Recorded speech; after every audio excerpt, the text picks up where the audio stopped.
Hello, everyone. Really excited this week. I get to talk about one of my favorite Americans, I think, who really captures the era that he lived in very well, and that is General Grant. And he lived within that post antebellum economy in the United States. It was going under a lot of immense changes. The United States emerged out of the Civil War as it got deeper into industrialization.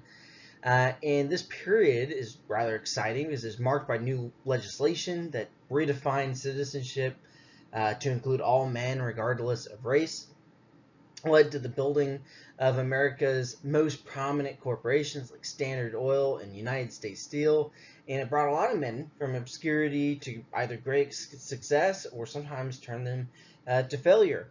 And one of those men who oversaw much of this change, or either directly or indirectly, was President Ulysses S. Grant. And Grant's own life was a story filled with both successes and failures as he made his way up to the presidency. And yet, I think it's his post presidency that illustrates sometimes the rocky nature of this period in American history and its distinctly personality based business systems that exist. Grant's experience with failure and loss of his fortune in 1884 due to Ferdinand Ward's Ponzi scheme allowed for the creation, I think, ultimately, of one of the finest written memoirs by an American general. So there's some positive, some success and failure, kind of as I've talked about so far. So real quick, in case you just don't know too much about Grant's story, he had grown up the son of a successful tanner in Ohio.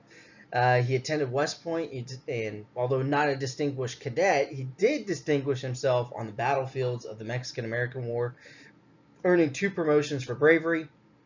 After the war, Grant married his wife Julia, and for a while they had this great time in their marriage when he was stationed in Sackett's Harbor in New York. But then Grant was transferred to California. He was forced to leave his wife and his unborn child behind. He was put in Humboldt, California, which if you've ever been in Humboldt, California, it still is the middle of nowhere in California. And unsurprisingly, he became bored and turned to drinking, which eventually led to his resignation from the Army in 1854. When he got home, both Julia and Grant struggled economically. Grant, for a bit in St. Louis, turned to selling firewood in order to try to make ends meet for a period. Eventually, he'll end up as working for his younger brother as a clerk in Galena, Illinois, which was not very prominent position to be. When the war broke out, Grant rejoined the Army, had a very successful military career. Just kind of short sell it a little bit, and was the president of the United States from 1869 to 1876. His presidency was a mix of both successes and failures, but what president isn't? On one hand, his administration crushed the Ku Klux Klan, and on the other, he struggled to balance civil service reform and had to really deal with the aftermath of the Panic of 1873. After Grant's presidency, he went on a tour around the world, attempted to run for a 3rd term against Garfield in 1879. He lost to Garfield in the Republican primary, just barely, but he almost did run for that 3rd term. It's after that attempt at a 3rd term in 1884 that Grant established a business relationship and a close friendship with the New York financier Ferdinand Ward, who was considered the young Napoleon of finance. Grant met Ward through his son Buck, who had worked with Ward's brother while speculating in Western mining operations. And after meeting Grant, Ward concluded that the general was, quote, was also so much a child in business manners, end quote. And I think probably concluded that Grant was probably very easy prey and thought it was a great name to have as a business partner. What Ward Grant ran, as I mentioned at the beginning of this, was a Ponzi scheme. He ran it with a banker named James Fish, and they bring back fabulous returns, about 20 to 30% a month to those who invested. Now, Mark Twain, who was a friend of Grant, concluded the scheme only worked because of Grant's name.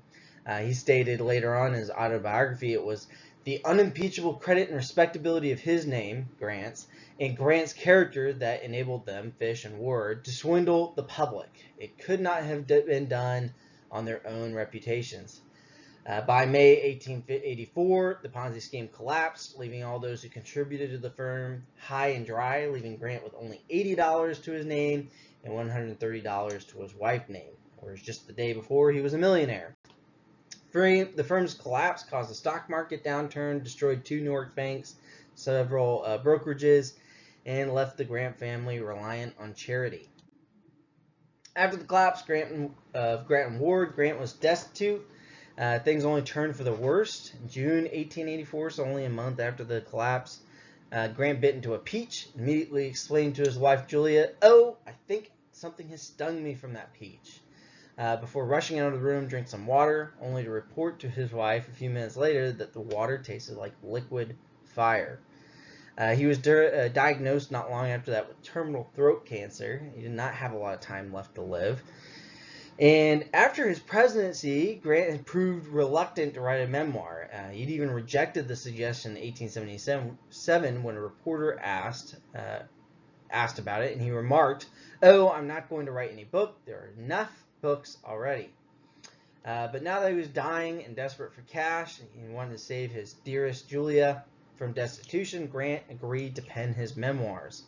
He cites one of the motivating reasons for his memoir was due to the rascality of his business partner and the complete loss of income. The product that Grant produced in just about a year, as he slowly starved to death, according to his biographer Ron Chernow, was the foremost military memoir in the English language, written in clear, supple style that transcends the torment of his composition. If you ever get a chance, I highly recommend it, reading through it. But more importantly, the book was published shortly after Grant passed and sold well. It was one of the best-selling books of the century, rivaling the sales of Uncle Tom's Cabin, and did leave his wife Julia a wealthy widow. While Grant lost his fortune in 1884 due to the manipulations of Ferdinand Ward, he did have to innovate. Not kind of your normal type of entrepreneurship, but it was a form of it. The product of the failure was a work that has been widely viewed as one of the most important memoirs to be penned. Grant's story in general tells the turbulent financial world most lived in during the 1800s. Ferdinand Ward's scheme only worked based off his name, and a world where fortunes could shift greatly. Even the wealthiest men like Jay Cooke in 1873, his collapse caused the economy to collapse. And so what Grant's story told was a man who consistently navigates the ups and downs of the economy, partially, and learned to thrive out of that failure. Not that he wanted to. And I think it really illustrates the impact of God's plan and its unknowing impact both on our failures and successes and what it could produce. Something that Grant wouldn't have written. So thanks for tuning in and listening to me. Appreciate it, and have a good night. Bye.